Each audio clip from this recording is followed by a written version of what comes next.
In the latest issue of Doctor Who magazine, Russell T Davies, in his column, teased a secret project. His words. And the only other thing he had to say about it was, "Oh, you'll see." So, what is this secret project? We can only but speculate at this moment, and that is exactly what I'm going to do in this video. I've got 5 possibilities for you, ranging from the least likely to the most likely, but they are all possibilities. So, let me know if you've got any other possibilities in the comments down below. Hello, welcome to Culture Filter. I am Phil, and this is where I talk about all the geeky pop culture that I like and consume, including a lot of Doctor Who. So if you like Doctor Who, why don't you click subscribe down below for more videos like this. Now, let's get on to talking about the possibilities of what this secret project might be. Let's start by thinking big. A whole new spin-off. We've already got The War Between the Land and the Sea filming now and due to come out maybe next year, maybe the year after, depending on what happens with season 3, but definitely coming anyway. It is filming. They are on location as we speak. So, could we be getting another spin-off after that? Are they already in those planning stages for a second spin-off? We know Russell T Davies wants to create a Whoniverse, a kind of MCU type connected universe of different things that all exist within the Doctor Who universe that don't have to feature the Doctor, much like he kind of did in his first run. So maybe he's already pushing ahead on the next one of those. But if so, what's it going to be about? I mean, in season 1 alone, we didn't really have anything other than Unit that looked like it could spin off into its own spin-off, and we're getting Unit in The War Between the Land and the Sea. So I don't think it will be another Unit show, unless this show is going to be, because it's a one and done, one season and then that's it, maybe each new season is going to be its new show, but with the anchor being Unit. That's a possibility, I guess. But maybe they're going to go in a completely different direction. But there wasn't anything else in season 1 that really lent itself to going, hey, this could be a spin-off. Apart from maybe Rogue as a character, but I don't know, I feel he's got more to do in the show itself first. But then again, maybe we'll see him in season 2. Maybe we'll get some setup for something that makes sense as a spin-off in season 2, and then they're going to go from there. Alternatively, maybe they're going to harken back to the classic series. They've been doing that a lot recently. Maybe we're going to have another past companion launch their own spin-off. Ace has been in the show as recently as 2022 with The Power of the Doctor, so she would make sense to launch a spin-off of as a classic character. Maybe it's her. Maybe she'll be getting her own spin-off. These are all possibilities, but I do think it's unlikely they will be mounting a whole second spin-off already when the first one hasn't even come out yet. When they don't know how it will do, how it will be received. We don't even really know what's happening with season 3 yet. It seems unlikely that they'll be going ahead with a second spin-off at this stage already. Not impossible, but just maybe the least likely on this list. From my second possibility, I want to talk about multi-platform events. Now, we've had 2 of these in recent years. We've had Time Lord Victorious and Doomsday. If you're unsure what a multi-platform event is, it is basically where a story or a bunch of connected stories take place over multiple different types of mediums. Comic books, novels, audio dramas, computer games in some cases, and there's bits of the story in each of those different types of formats. As I said, they've done this before in 2 very different styles, I would say, between Time Lord Victorious and Doomsday. Doomsday was a much more linear event, whereas Time Lord Victorious was a bit more, everything was kind of separate and then it connected into a central story. Whereas Doomsday was very much a progression of stories, of Doom's story throughout. But both of those were very much at a distance from the TV show. The 13th Doctor, who was the current incarnation at the time for both of them, did make appearances in various different things. I think she was in a comic in the Time Lord Victorious tie-in event, but it wasn't her story. She was there as a cameo. And similarly, I think she might have popped up as a cameo in one of the stories of Doomsday, I think. But mostly it focused on past Doctors. So could we be getting something where Russell wants to integrate the main show, the current show, a lot more into a multi-platform event. It would fit very much with him wanting to create a connected Whoniverse. I think that would be interesting, and it would take a lot of coordination, but it's not out of the realms of possibility. And therefore, could we be getting a multi-platform event with the current Doctor at its centre as opposed to a past Doctor? I think it's a possibility. I don't think it's a likely possibility, though. This is maybe a little bit higher than the second spin-off already, and I think it's something that in an ideal world Russell would want to do, but I don't know if he'll have the time to coordinate this. But if it did happen, how good would that be? Ncuti Gatwa in an audio drama from Big Finish already. That would be immense.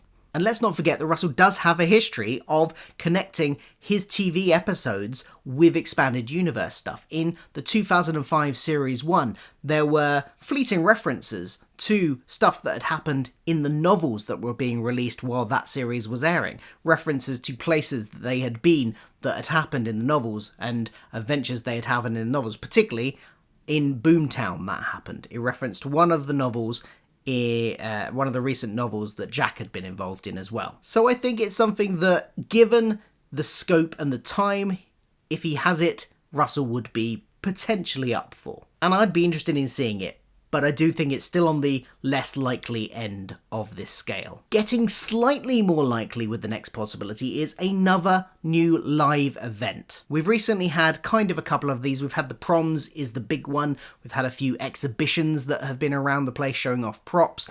We've had, of course, Ncuti Gatwa's waxwork at Madame Tussauds being launched. They're all kind of live events in a way. The Proms specifically a live event rather than an attraction that the other two are.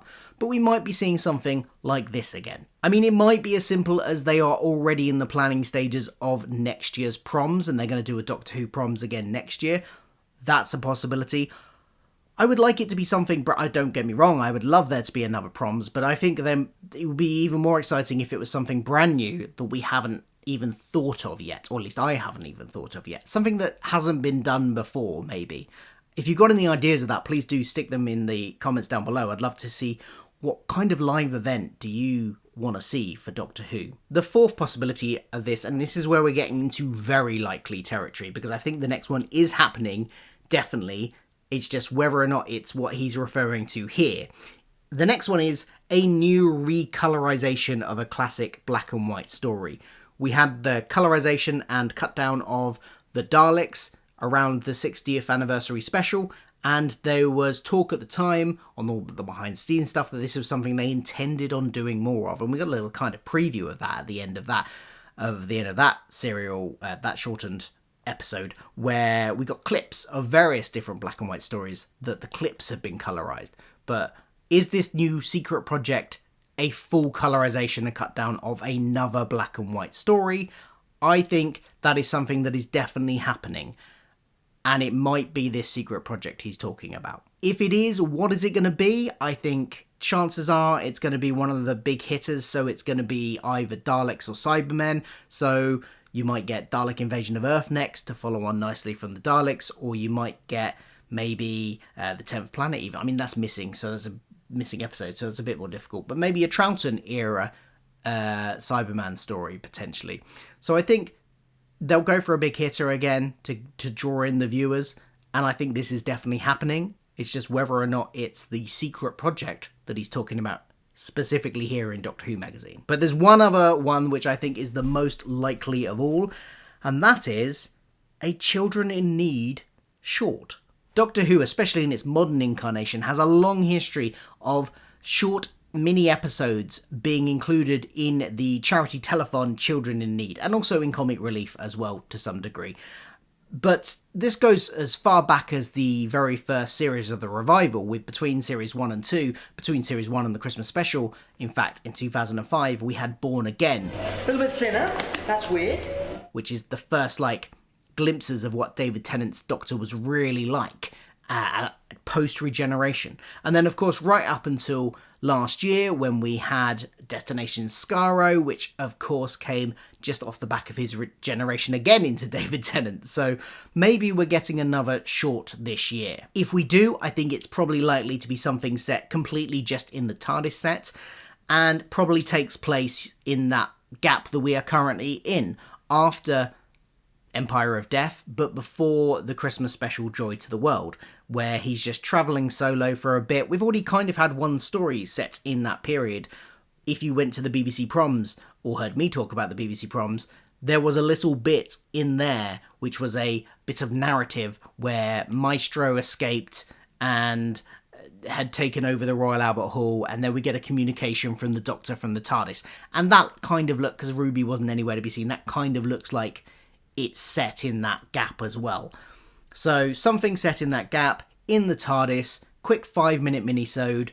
I think this is the most likely thing that they're talking about here with the Secret Project. And we probably won't get to hear about it officially for another couple of weeks, because Children in Need is in, well, just under 1 month's time at the time of me recording this. So potentially, if you're watching this in several weeks after I upload it, you already know whether or not I'm right at this. Let me know if I was in the comments below. But if not, I revert to the previous colorization as being my top choice. But until November, I'm going with this one. What do you think this Secret Project is referring to? Do you think I've got it spot on with one of these predictions, or do you think it's something completely different? Let me know in the comments below. And if you want to know what's going on with Season 3 of Doctor Who, then check out this video next.